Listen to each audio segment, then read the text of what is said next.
GBA Consultoría y Capacitación SC presenta una emisión más del programa Los Mejores Fiscalistas de México, producido por la contadora pública Ángeles Mandujano. El tema en esta ocasión, sutiles cambios legislativos pero importantes efectos fiscales, compensación universal, impuestos a las herencias, con la participación especial de la licenciada Gabriela Pellón Martínez, quien es licenciada en Derecho por la Universidad Iberoamericana, maestra en Administración de Negocios por el ITAM, especialista en Derecho Fiscal por la Universidad Iberoamericana, con más de 20 años de experiencia especializándose en consultoría fiscal, asesoría a empresas residentes en México y en el extranjero, transacciones, reestructuras accionarias, aplicación de tratados internacionales, auditorías frente a las autoridades fiscales, recursos de revocación y defensa legal. Socia de Galicia Abogados S.C. y a cargo de la práctica fiscal de la firma. Miembro de diversas agrupaciones gremiales en materia de impuestos. Autora de diversos artículos y estudios sobre temas fiscales. Expositora en diversos cursos y pláticas fiscales. En la conducción contaremos con la participación del maestro Francisco Cárdenas Guerrero. Buenas tardes. Bienvenidos a un programa más de los mejores fiscalistas de México. Gaby, bienvenida. Muchas gracias por aceptar la invitación. Gracias, Paco. Muchas gracias. Buenas tardes a todos. Amigos, pues esta tarde nos ocupa el tema de compensación universal y de herencias, para lo cual pues contamos con la participación de nuestra ya amiga, la licenciada Gabriela Pellón, y pues le pedimos a ella que nos acompañara para que nos explicara un poquito más a fondo las consecuencias de esta reforma, así como también las implicaciones fiscales que trae consigo. Gaby, pues este es todo un tema que en la actualidad todavía nos ocupa después de que la reforma a la Ley de Ingresos de la Federación trajo aparejado este sutil cambio, como tú le llamas, pero que tiene implicaciones muy fuertes. ¿Nos quieres platicar, para empezar, en qué consiste, o por qué más bien, no en qué consiste, por qué la reforma a esta llamada compensación universal y en qué consiste? Muchas gracias por la invitación. Encantada de venir a platicar aquí con ustedes.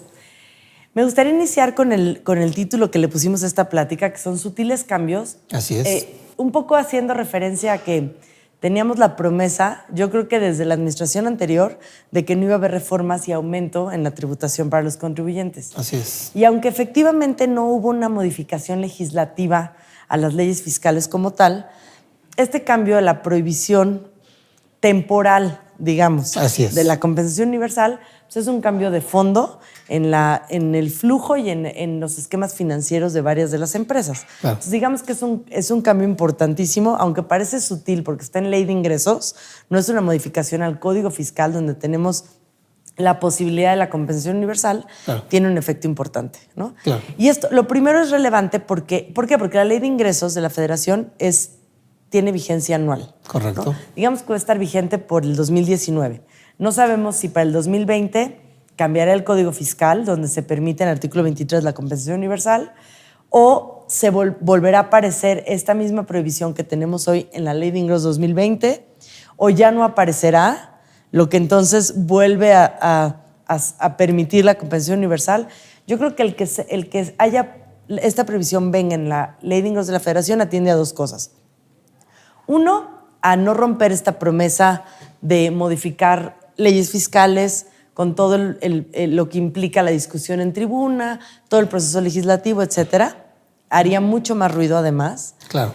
Y dos, yo quiero pensar que si cuando acabe 2019 el gobierno, la administración se da cuenta que el efecto es mucho más dañino que benéfico, y ahorita hablamos de tu pregunta, a lo mejor para 2020 reculamos y volvemos a tener la compensación universal, ¿no? Okay. Lo cual sería importante.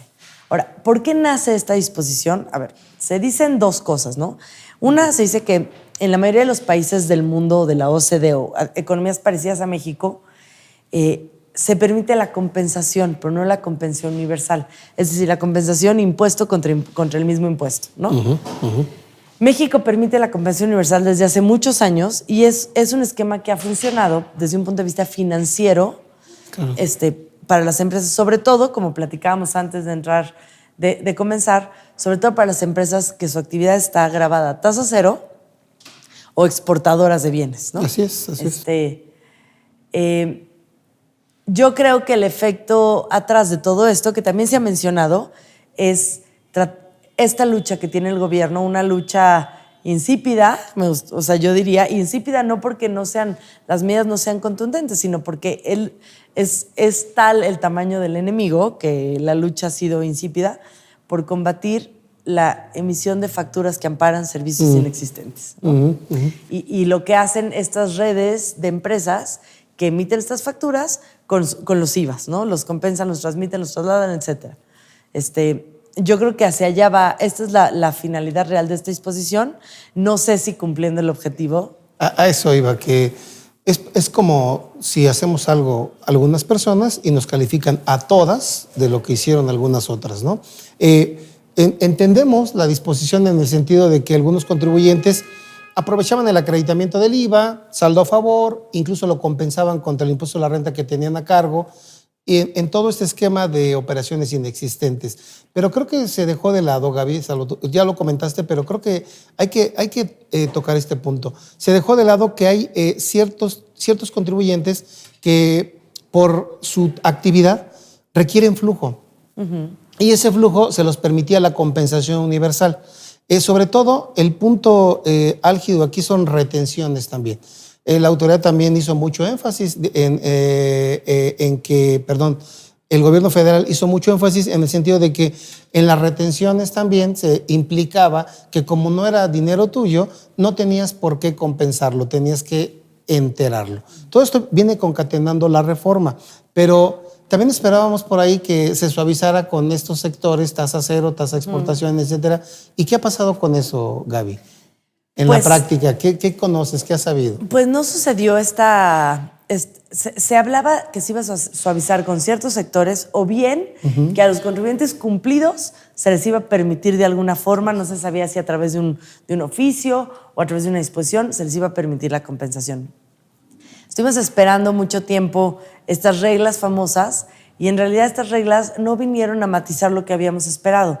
Vienen a tratar de regular lo que ya permitía la ley de ingresos, que era seguir compensando saldos generados hasta el 31 de diciembre de 2018 con los saldos de 2019, pero no quedaba claro, y creo que sigue sin quedar claro, si tú lo tienes más claro, qué se puede hacer y qué no. También los abogados, los contadores somos muy ingeniosos en interpretación. Claro. Y hemos interpretado situaciones que yo, como lo veo yo, a lo que les digo a mis clientes es, ya no se permite la compensación, tratemos de evitar ya la compensación. Si tienes saldos a 2018, se pueden utilizar salvo contra retenciones, porque habla, eso sí lo dice eso sí muy fue claro. algo muy tajante. Retenciones prohibido. Retenciones prohibido. Pero, ok. Y traslados, Así es.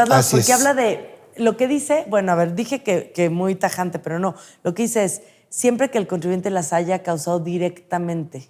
Esa es la palabra que utiliza. Entonces, claramente las retenciones no se causaron directamente, los traslados tampoco. Claro. ¿No? Claro. Entonces, aunque IVA con IVA, sí. ¿Yeps? A ver, Gaby, pero nosotros tenemos una reforma que bien tú comentas, no se hace en Código Fiscal de la Federación, no se hace en ley del IVA, no se hace en ley del IEPS, se hace a través del 25, fracción 6 de la Ley de Ingresos de la Federación. Correcto. La pregunta es,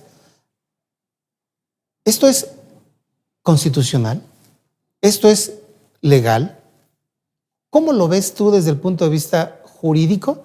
Y ahorita nos vamos con otros temas, porque esa parte a mí me interesa mucho, porque nosotros como contadores cuando lo vemos, decimos, caray, ¿por qué ley de ingresos, no? Explicabas tú las dos razones, que me parecen fundamentales, pero ya más técnicamente, ¿cómo ves esto? Hay algunos precedentes anteriores, ya tenemos algunos amparos, tenemos suspensiones provisionales, otros que las niegan. Esa parte que tú conoces muy bien, ¿por qué no nos la compartes? Con mucho gusto. A ver, de entrada lo que te diría, Paco, es que es un amparo. Sí hay argumentos jurídicos, técnicos para la procedencia de este amparo. Ah, bien. Sí hay una violación. Pues que el efecto del amparo, a diferencia de otros amparos, está muy cuestionable. ¿Por qué? Porque en materia fiscal, cuando una norma transgrede tus derechos, se impugna de violatoria, de constitucional, y se solicita la suspensión con la finalidad de que mientras se resuelve, se extraiga de tu sistema jurídico esa norma que te afecta y no la apliques. Bien. Normalmente la suspensión en materia, hay que explicarlo en materia tributaria, no se otorga fácilmente. ¿Por qué? Porque implica que un contribuyente deje de pagar algún impuesto y normalmente esto al fisco no le gusta y mucho menos los tribunales difícilmente otorgan una suspensión. Bien. Un buen ejemplo de una suspensión sí otorgada es la de la contabilidad electrónica. Ok. ¿Por qué? Porque era una obligación, aunque creíamos violatoria, era una obligación formal. No había un perjuicio en el erario ni en el gasto.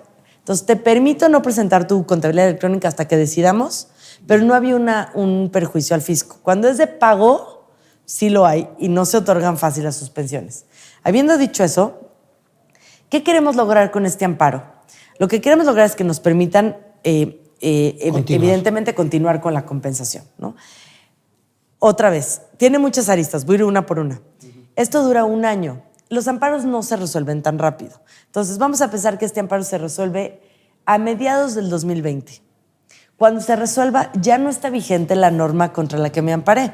Ok. Por lo tanto, jurídicamente hablando, eso se dice que se queda sin efecto, se queda sin materia el amparo que se quiere aplicar. Ok. Y no quiere decir que hay una aplicación retroactiva, porque si no me otorgaron la suspensión, pues yo no puedo llevar a cabo la compensación universal y estoy compensando únicamente IVA contra IVA, ¿no? O impuestos de la misma impuestos naturaleza. o renta, impuestos de la misma naturaleza. Por lo tanto, si me otorgan la suspensión, si gano el amparo, no tengo un efecto que reversar ni un impuesto, porque ya pagué lo que tenía que pagar. Claro. ¿No? No puedes decir que te devuelvan algo como un saldo a favor, un pago indebido. Porque no fue indebido. No fue indebido, claro. O sea, debías IVA. Y lo pagaste compensándolo. Ajá. Bien. Entonces, por ahí pareciera que no es relevante este amparo. Ahora, si sí me otorgan la suspensión, no quiere decir que si gano el amparo, pues ya todo muy bien, ¿no? Pero si pierdo el amparo, voy a tener que irme hacia atrás. Y pagar. A pagar y a reversar ese efecto. Y suena que no es un movimiento muy inteligente porque parece más caro Que haberlo pagado y no compensado. Correcto.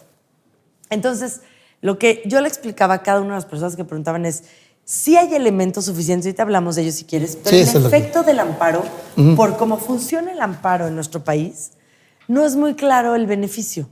Claro. ¿No?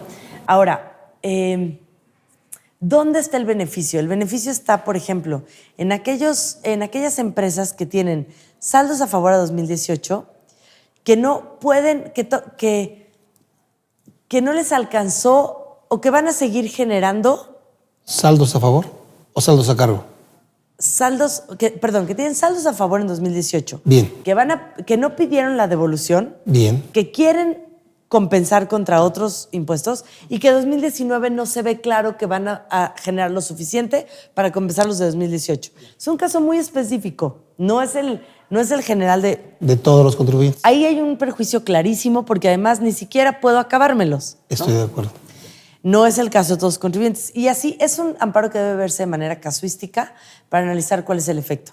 Tiene que ver con la actividad del contribuyente, con la rotación de sus saldos. A lo mejor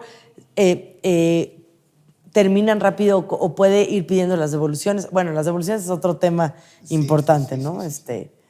Que no veo que esas devoluciones, no sé cuál sea tu experiencia, pero no ha habido una mejoría en... No, al contrario. Exacto. Yo pienso que van a estar se retrasan un poco más. Ya lo vemos, ¿no? Y bastante delicado también ese tema, por el flujo que mencionabas. A ver, Gaby, me gustaría hacer énfasis en una parte que comentaste porque creo que en la práctica a mucha gente le están... piensa que con la suspensión ya está del otro lado, compensó, fíjate, compensó, le dan la suspensión, compensa y dice, y le han dicho, fíjate, por eso mi pregunta tan directa contigo que eres especialista en esa parte y en muchas más. Mira, en el momento en que yo tengo la suspensión, compenso. Y les dicen, mira, cuando se resuelva el amparo, si pierdes, ya no pagas nada de lo de atrás. De ahí para adelante empezarás a ya no poder hacerlo. Esa parte creo que, por lo que nos acabas de explicar, no es así. No es así. Tengo que pagar porque la compensación, en el momento en que el amparo me niegan la posibilidad, entonces nunca pude haber compensado. Y se retornaron los efectos a la fecha en que hice improcedente esa compensación. ¿Es así? Es así. Es así, correcto. O sea, la suspensión no tiene la finalidad suspende los efectos de la norma, pero no los abate. Es decir, no quiere decir que desaparece la aplicación. Si se gana el amparo, que se ve difícil que se ganen los amparos, por una razón muy simple, porque el tema es muy polémico, porque va en contra de las políticas públicas de esta administración y porque se ve difícil con esos tribunales como han estado dictando sus sentencias, que sea una sentencia tan disruptiva, déjame decirlo así. Si se pierde, evidentemente habría que darle reversa a esa compensación que se hizo. Y esa compensación que se hizo, si bien a lo mejor no hay más pago de impuesto, porque debes lo que debes, sin embargo, sí va a haber actualización y recargos, ¿no? Y va a haber que un trabajo administrativo importante. Claro. Hay que dar para atrás esa compensación y ahora compensar impuesto con impuesto únicamente y pagar lo que se compensó de manera indebida. Se compensó de manera indebida. Y probablemente sí va a haber un pago del indebido también. O sea, hay que pedir esa devolución de ese pago del indebido que va a llevar un tiempo en que proceda, ¿no? Muy bien, muy bien. Esa parte creo que es muy importante. Ahora, Gaby, ¿cuáles son esos argumentos que se pueden considerar importantes para el amparo del que estamos hablando? Mira, el principal argumento es un argumento, como saben, y no es el tema entrar aquí de fondo en la parte de litigio, pero los argumentos de defensa han ido cambiando, ¿no? Anteriormente se ganaba muy fácil, no es proporcional y no es equitativo, ¿no? La Corte ha ido superando esos criterios y cada vez es más difícil ganar por esos dos argumentos. El verdadero argumento técnico aquí para la compensación es que la compensación, jurídicamente hablando, es una de las 5 o 6 formas de extinción de las obligaciones. Una es el pago, otra es la compensación, otra es la dación en pago, otra es la confusión, ¿no? Y está regulada en el Código Civil. ¿En qué consiste? En que cualquier obligación entre dos personas, sea autoridad y contribuyente, o sea, entre tú y yo, Paco, podemos extinguirla mediante la compensación. Claro. Tú me debes 100, yo te debo 50, bueno, pues matamos 50 y ya nada más te sigo debiendo 50. Correcto. Es un derecho, se puede pactar entre contribuyentes. La compensación en una deuda de pago de impuestos debiera de operar de inmediato sin necesidad de estar permitida o no. Ah, ok, bien. Ahora, siempre la hemos tenido permitida y sigue estando permitida. La pregunta es, oye, ¿por qué me quitas un derecho que ya tenía yo en el Código Fiscal, que lo vengo operando desde hace varios años y hago proyecciones financieras desde hace varios años? Claro. Me la quitas y otra vez vuelvo al mismo tema, por un solo ejercicio 2019, que viene a distorsionar toda mi planeación financiera. Claro. Incluso mi flujo e incluso mi negocio y no sé a dónde nos lleve desde un punto de vista económico esto, ¿no? Es correcto. Entonces, ese es el principal argumento. Es un argumento de fondo técnico jurídico. Bien. Que no es que sea desproporcional ni que sea falta de equidad. Es un argumento de violación a un derecho de extinción de las obligaciones. Muy bien, muy bien.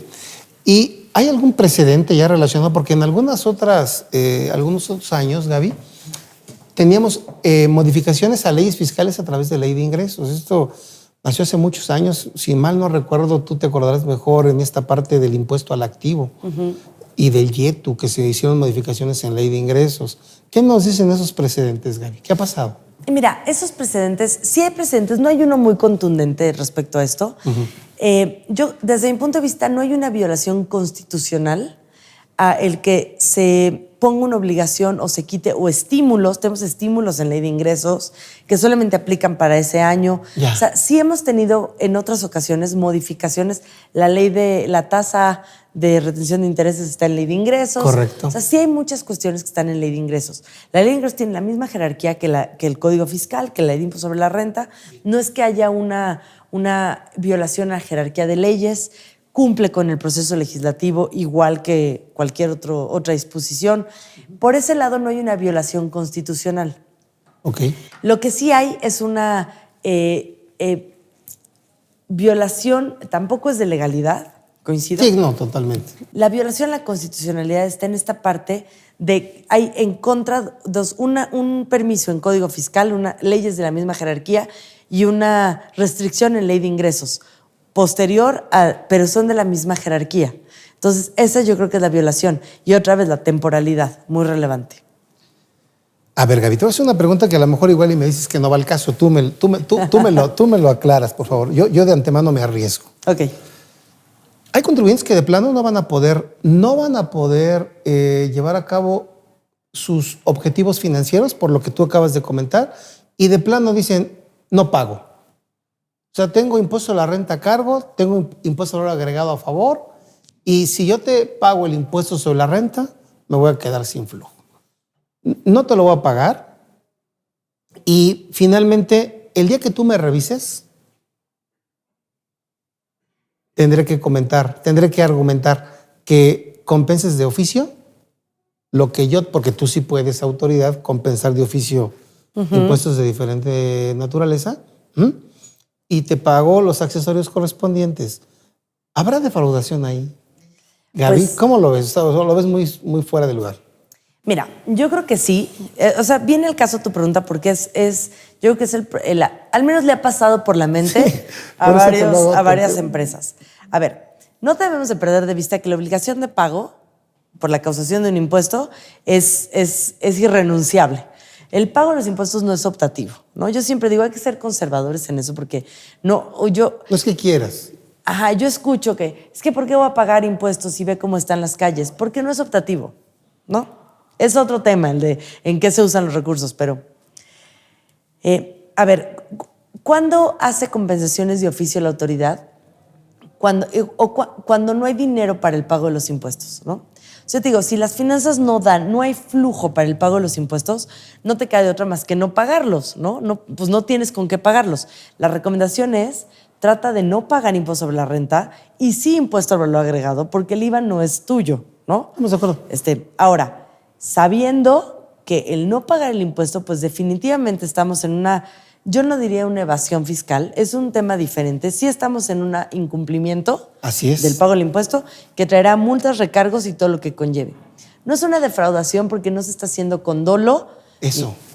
Ahora, No si estás sí hay engañando. dinero, Ajá. si sí hay dinero y por decisión, si dice, yo no pienso pagar porque a mí me gusta compensar, pues yo creo que sí hay una parte de evasión fiscal y hay que estar conscientes de las consecuencias, ¿no? Sobre todo serán consecuencias económicas. Claro. No de otro tipo, ni punitivas, ni mucho menos, pero sí consecuencias económicas y, pues, caras, ¿no? Importantes. Importantes. Claro.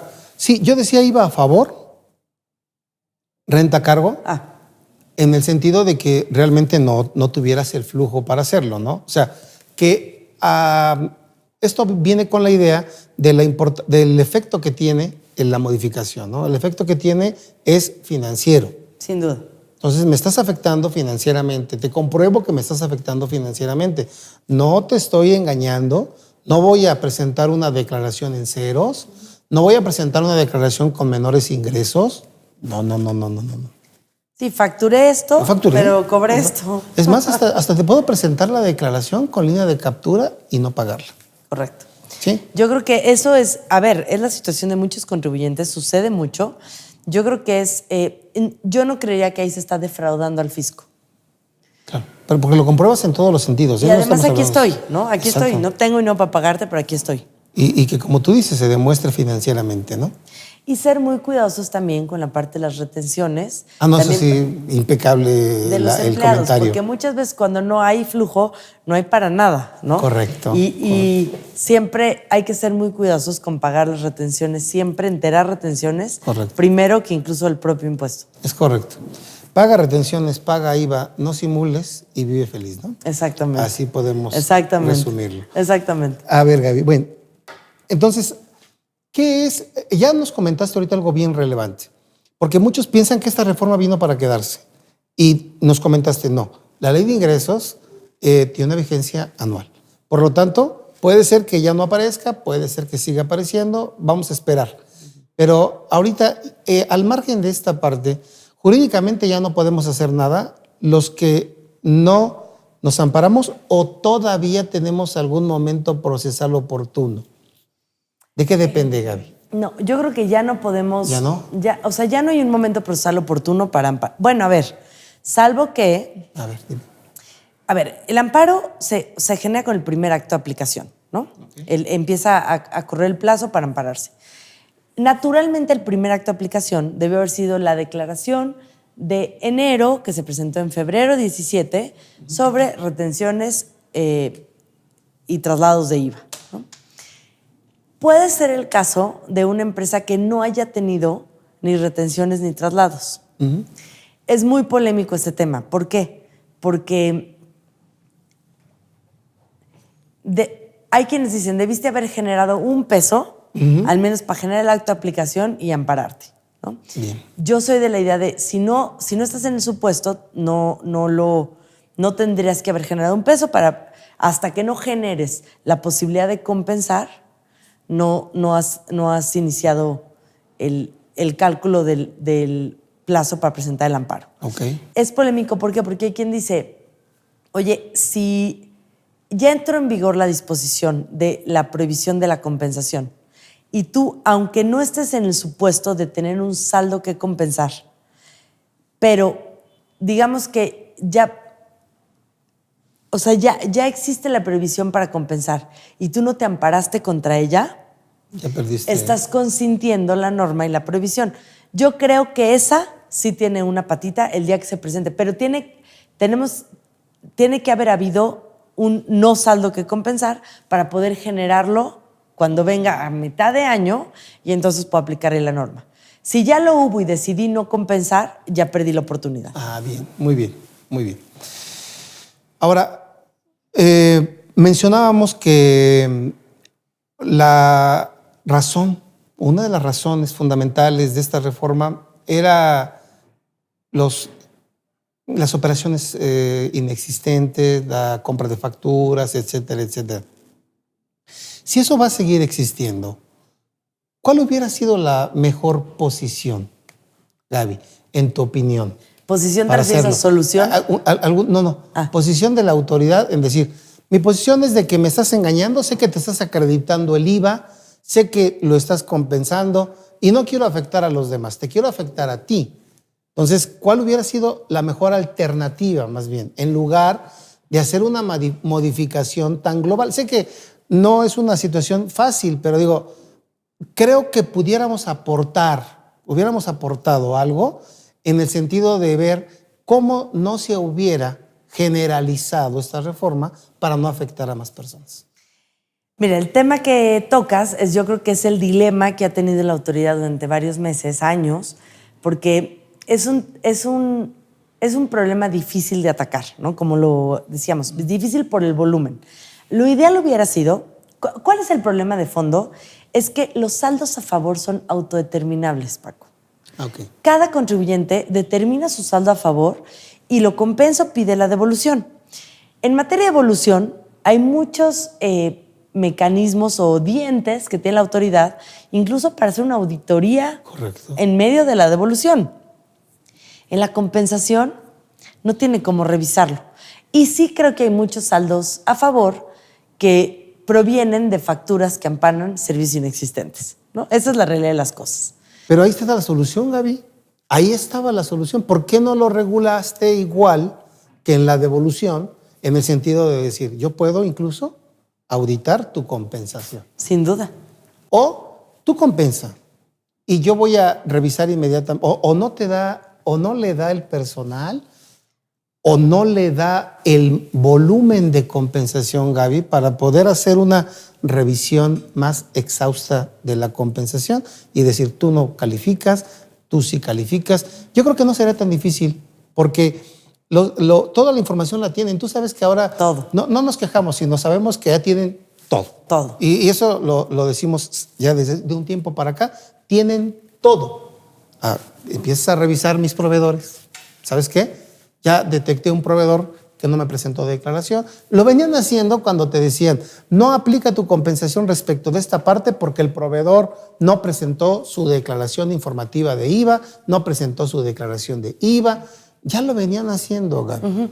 Y yo lo que comento esto es porque la autoridad debe de tener foros en los cuales escuche las propuestas. Y creo que esto que dices es muy importante. ¿Por qué no conjuntarlo igual que la devolución?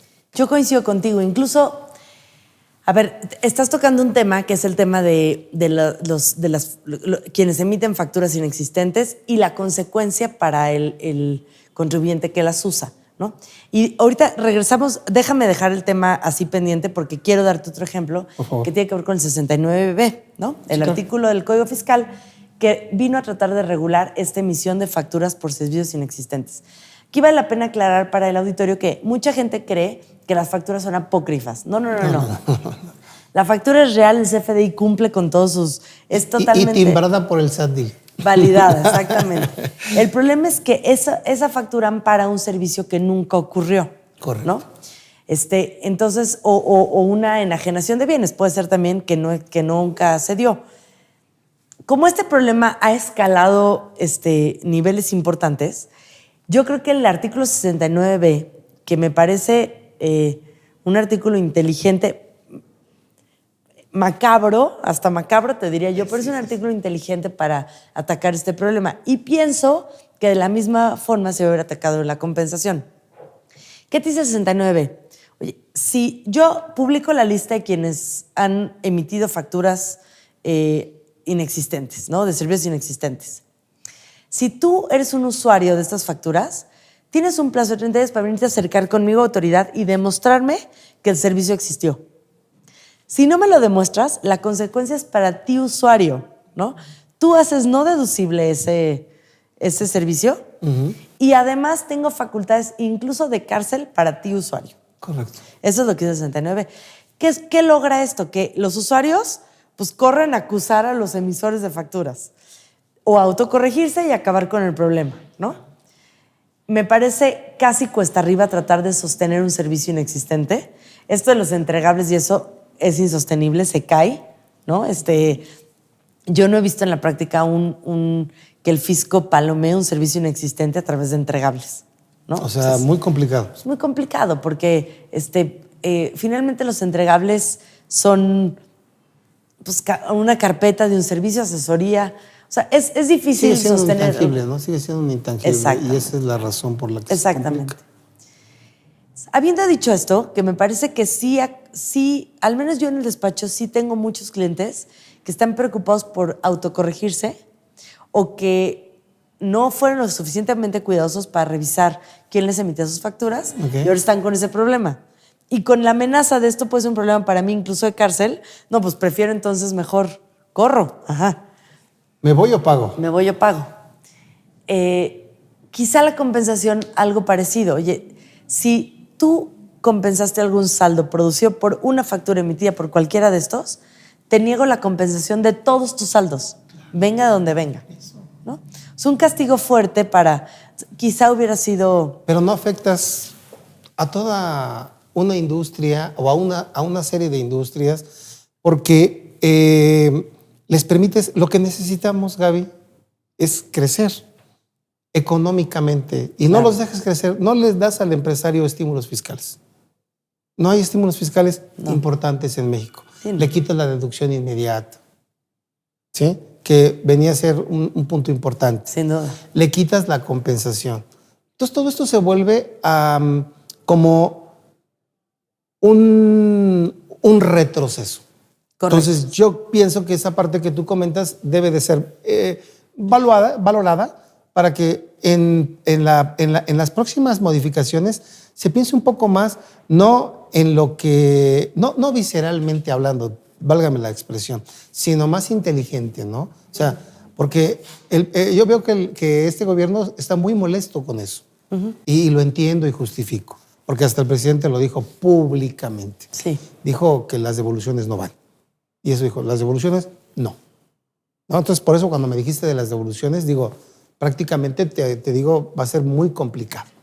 Pero fíjate, de este lado de otra pregunta, Gaby, de este lado, en relación a dos sectores que sí les permitió hacer todo igual que antes. En facilidades administrativas, agapes y autotransporte, palomita. igual.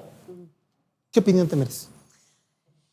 Yo pienso que eso atiende a alguna política tributaria que desconozco, pero sí me causa el mismo, porque este problema de las facturas inexistentes o los servicios inexistentes se da en todo nivel, sector, empresas grandes, chicas, medianas, públicas, no públicas, se da en todos los sectores. Entonces, sí creo que ese es pues, alguna protección o beneficio a estos sectores que me gustaría pensar que tiene que ver con una filosofía social que tiene esta administración. Y me atrevo a decírtelo, aunque por romántico que se escuche, porque he tenido en 2 distintas juntas acercamiento con la autoridad al nivel más alto, con contribuyentes muy importantes, empresas de retail y demás, que son incluso transnacionales públicas, en donde la autoridad de 2 formas distintas les ha dicho: ¿y no han pensado en programas sociales,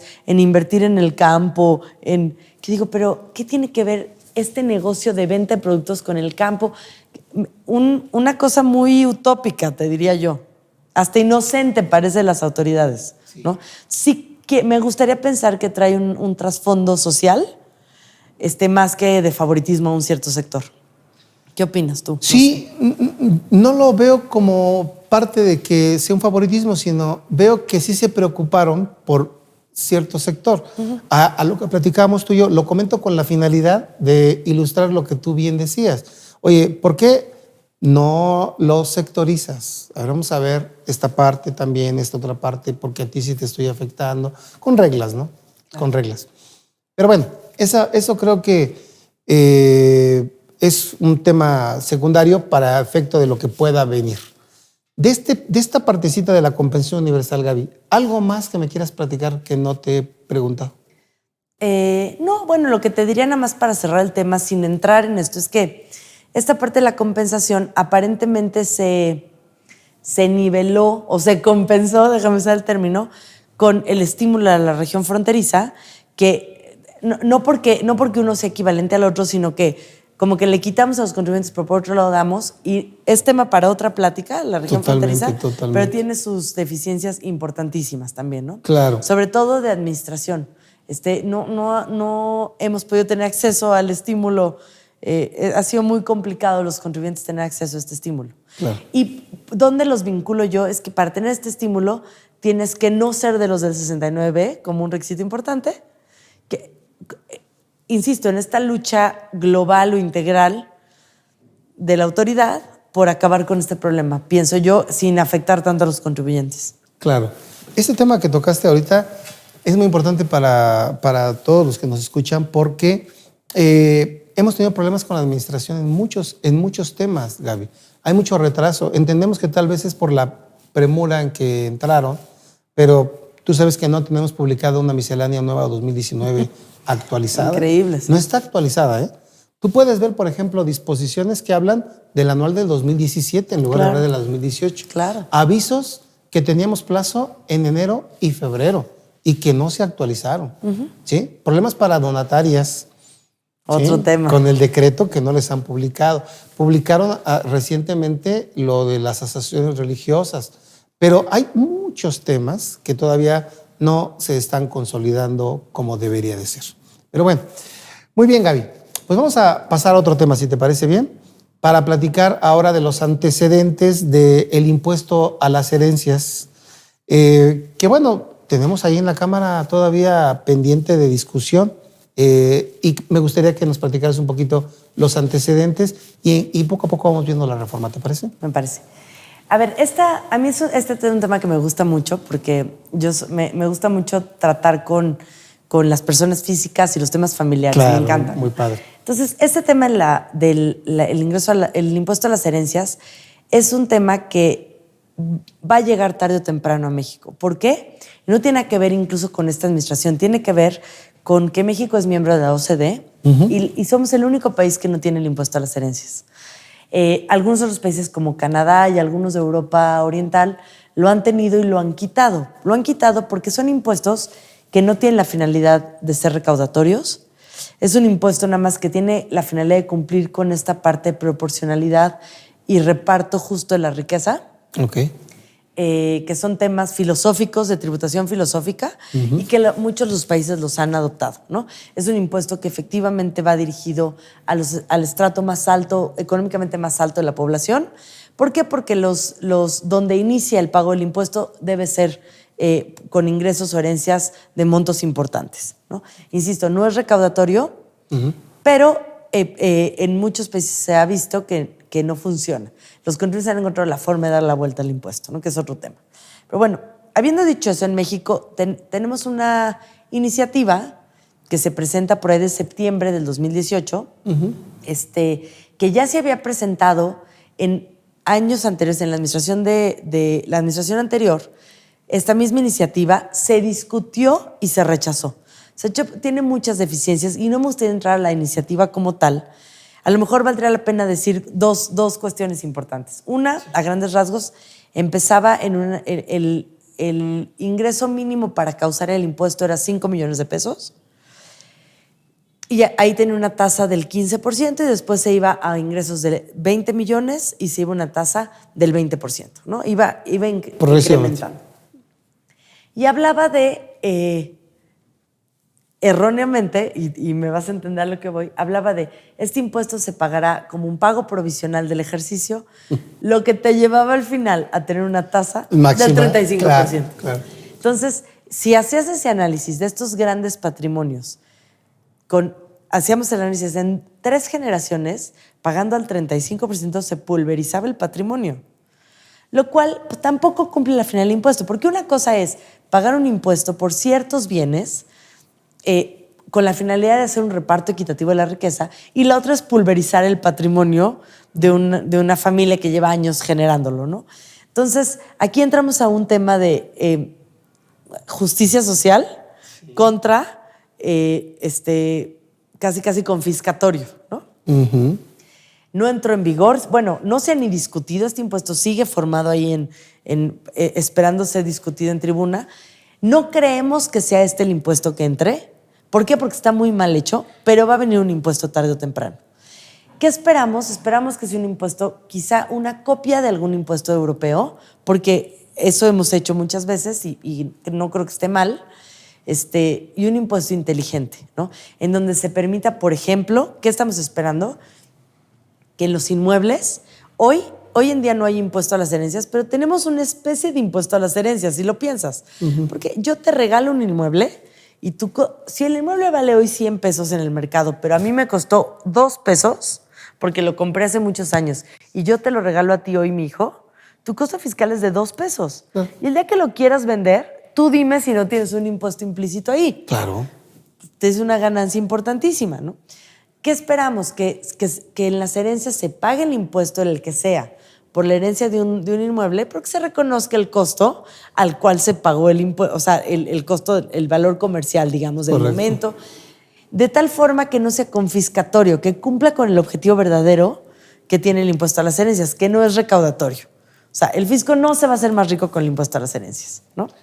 Qué gran tema, como tú dices, es muy bonito el tema de físicas, porque el de Morales es padre, pero siempre va a recaer en que la física es la que va a disponer del patrimonio, tarde que temprano.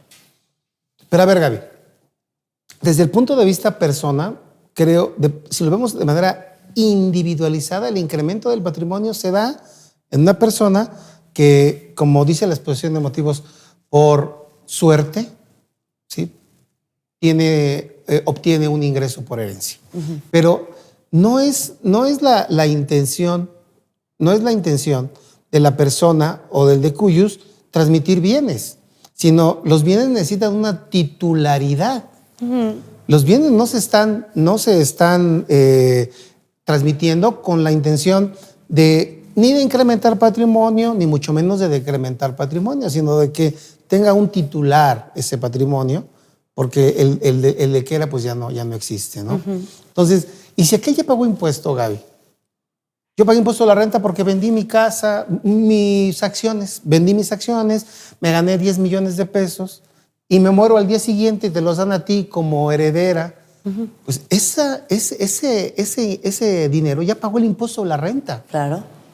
Entonces, ¿Por qué tiene que volver a pagar impuesto a la renta si cambió la titularidad nada más de la persona? Esa sería mi Mira, tocas un tema esencia. medular para efectos del impuesto a las herencias. A ver, en muchos países, y voy a empezar diciendo esto, el impuesto a las herencias está regulado en una ley independiente de la ley de impuesto sobre la renta. Ah, ok. ¿Ok? Anda. Que no es un impuesto sobre la renta. Perfecto. Vale la pena empezar por ahí. Ya me ¿Quién decía? Eliminamos la exención nada más de personas físicas, ya está todo grabado. No.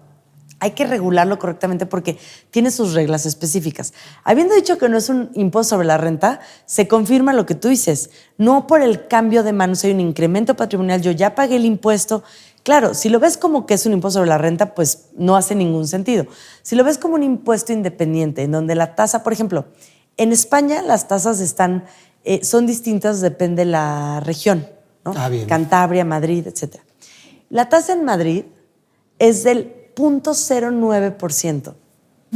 Es una tasa, ¿por qué? Porque no es un impuesto que pretende ser recaudatorio ni que se va a ser el fisco más rico. Otra vez, cumple con una función de equidad y distribución social de la riqueza.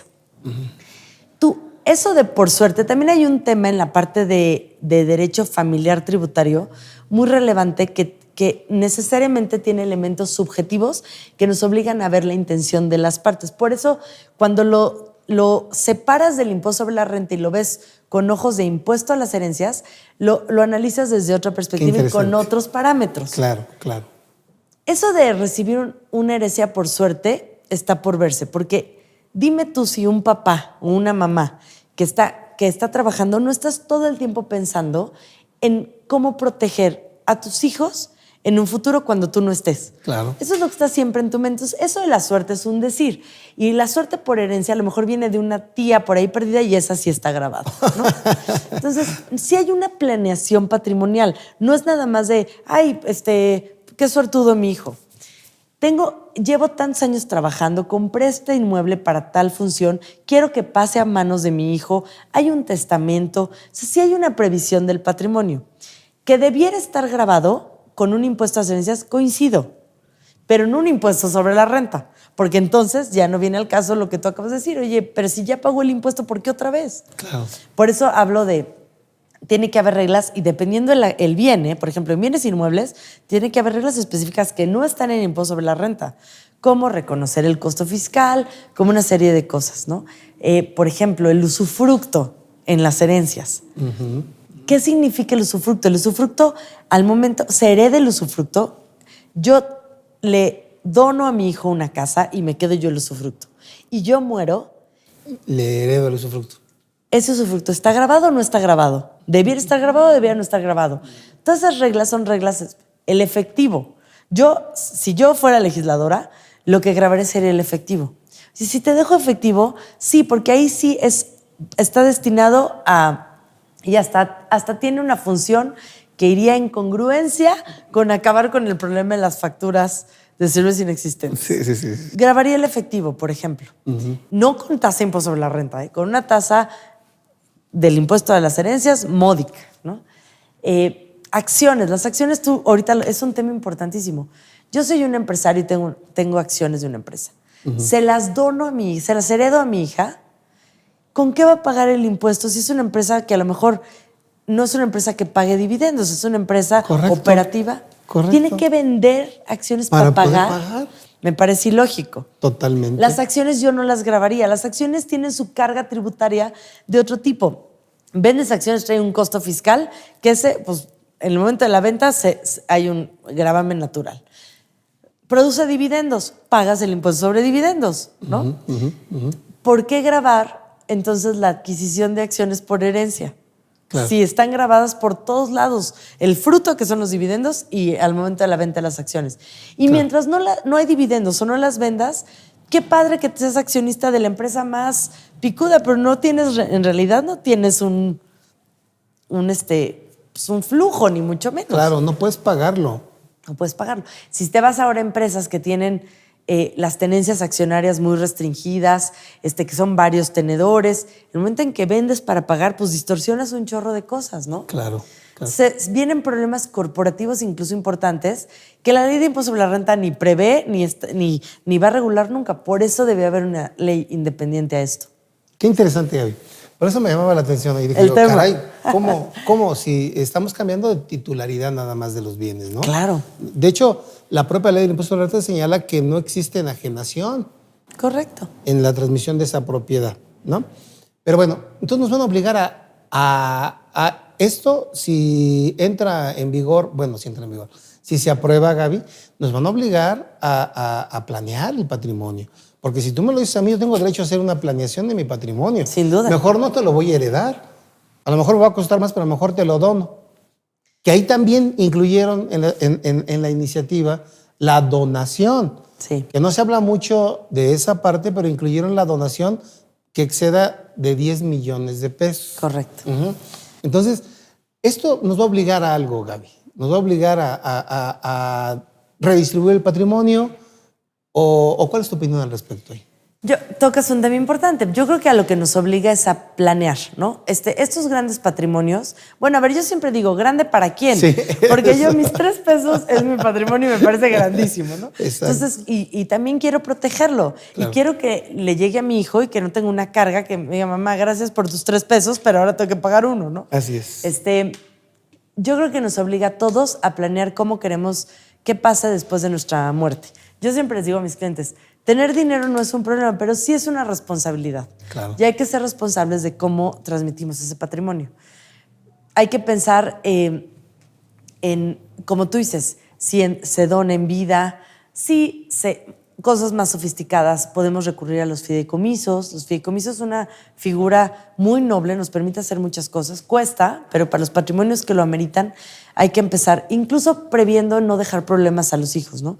Siempre dejar un patrimonio, inmuebles, por ejemplo, copropiedades. Las copropiedades son la peor idea. Es Yo digo, dejarles un problema en lugar de solucionarlo. Exactamente. Entonces, correcto. habría que empezar a dejar los inmuebles bien organizados. Las acciones, yo siempre digo, las acciones, no, prever. Hay muchos mecanismos para poder mitigar ese posible impuesto en las acciones, a las herencias. Sí hay formas de planear, pero estamos obligados a revisar qué vamos a hacer con eso. Y otra vez, el tema de las donaciones es que tocas un tema que todo, como empezaste esta plática, ¿no? Castigados todos por solamente los que actúan mal. Uh-huh. Se ha hecho mal uso de las donaciones, también, sin duda. Claro. Esta pregunta de si tienes un muertito cercano en el año, pues te donó muchísimo efectivo. Por eso yo grabaría el efectivo. Porque de pronto ahí, no, pues me dejó mi mamá 15 millones de pesos en efectivo. ¿Quién guarda 15 millones de pesos en efectivo? Pues ella, ¿no? Sí. Entonces, yo grabaría el efectivo. Bien. Pero de una forma inteligente y de una forma sin pretender que esto venga a resolver ningún tipo de hueco de recaudación.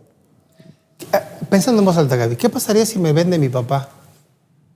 ¿Cómo? Si me vende algo, me vende un inmueble, me vende acción, me vende lo que tú quieras. ¿Sí? Pues es válido. Con que sea valor de mercado. Sí, valor de mercado, bien todo. Sí, pero no me va a cobrar porque le digo, papá, espera. Y él desafortunadamente muere. Pues nos encanta ese tema, nos encanta. Yo oigo muchos que me dicen, oye, ¿y si me da un préstamo y nunca lo pago? No, a ver. No, ya estás haciendo, ¿verdad? Otro. Los préstamos se deben de pagar y las deudas se pagan. Ahora, ¿qué pasa si muere el acreedor? Se extingue la deuda, sí. ¿Hay un incremento patrimonial para el deudor? Sí. ¿Es igual a una condonación? Pero si me dejan como heredero universal, pues hay hasta confusión. Eso sí. Sin duda. Y extingo la obligación con confusión. Sin duda. Uh-huh. Ese tipo. Otra vez volvemos al tema. Por eso están relacionados, porque la confusión, al igual que la compensación, es una forma de extinción de obligaciones que no se requiere permiso del fisco para extinguirla por confusión. Sí, claro. ¿No? Claro. No, pero bueno, este caso es un caso ya premeditado, que no es de lo que estamos hablando. Lo que estamos hablando es cosas que son palpables, reales y que traen consecuencias fiscales y que no vamos a forzarlas para omitir el pago. Correcto. No es eso. Se trata de ver hasta dónde podemos tener una planeación adecuada para proteger el patrimonio, que eso es legal. Es legal. ¿Estás de acuerdo? Es legal. De hecho, la planeación patrimonial, el móvil 1 es la protección del patrimonio y después la eficiencia fiscal. Totalmente de ¿no? acuerdo. Pero lo principal debe ser proteger el patrimonio. Claro. ¿no? Que no de pleitos, de malos manejos, de muchas cosas. Bien, bien, Gaby.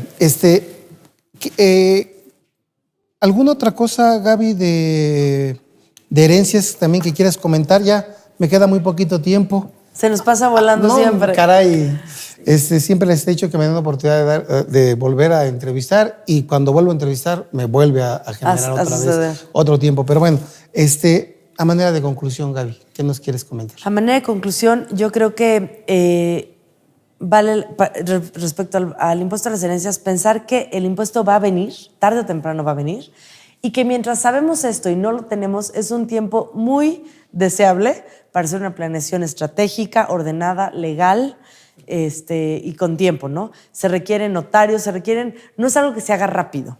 Claro.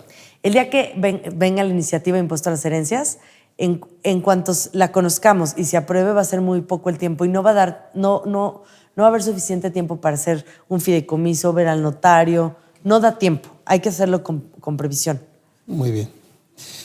Muy bien, Gaby. Pues quedamos comprometidos a otra plática de 69B cuando nos des oportunidad de escucharte. Ok, con y mucho gusto. Pues quiero agradecerte mucho que nos hayas acompañado, que me hayas acompañado en lo personal. Es un privilegio escucharte. Muchas gracias por acompañarme. Gracias. Y voy a permitirme otorgarte un reconocimiento por parte de GBA. Sí. Déjame ver, no vaya yo a tirar aquí. Mira, déjame leerlo. Sí, no. Bien. GBA Consultoría y Capacitación otorga el presente reconocimiento al haber participado en el programa Los Mejores Fiscalistas de México a la licenciada Gabriela Pellón Martínez por su destacada trayectoria profesional aplicada al ejercicio de la consultoría fiscal en México. Ciudad de México, abril 2019. Gaby. Muchas gracias, Paco. Muchas gracias. Un placer para mí, venir. Me encanta. Gracias. Aquí estamos. Bien, amigos, pues muchas gracias por acompañarnos y hasta la próxima con un programa más de Los Mejores Fiscalistas de México. Buenas tardes. Gracias.